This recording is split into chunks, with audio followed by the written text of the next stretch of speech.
गांव हरिपुर में रामू काका का एक बड़ा सा खेत था। वही एक छोटी सी झोपड़ी के पास चंपा मुर्गी रहती थी। उसका एक प्यारा परिवार था, 5 चूजे। लेकिन उन सब में सबसे छोटा और अजीब था गोलू।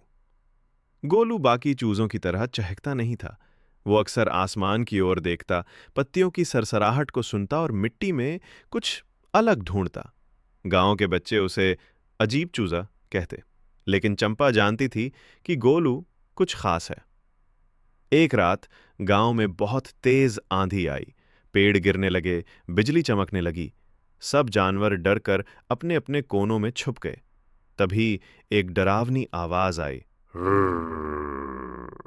वो थी बिजली लोमड़ी, जो हरिपुर के गांव में कई साल बाद लौटी थी। उसकी आंखों में लाल चमक थी और वो सीधे रामू काका के मुर्गे मुर्गियों की ओर बढ़ी। चंपा अपने बच्चों को लेकर एक कोने में दुबक गई। बाकी सभी चूजे कांपने लगे, लेकिन गोलू खड़ा रहा। उसने मां की ओर देखा और बोला, मां, मुझसे डर मत, मैं कुछ करूंगा। गोलू धीरे धीरे उस लोमड़ी की ओर बढ़ा। लोमड़ी हंस पड़ी। ये क्या, एक छोटा चूजा मुझे रोकने आया है? लेकिन जैसे ही बिजली चमकी, गोलू की आंखों में नीली रोशनी चमकी और उसके पंखों से हल्की सुनहरी आभा निकलने लगी। वो हवा में थोड़ा ऊपर उठ गया। सभी चौंक गए।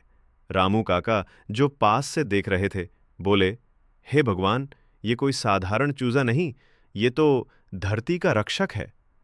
गोलू ने जोर से एक चिल्लाहट की और चारों ओर एक गोल सुनहरी ऊर्जा का घेरा फैल गया।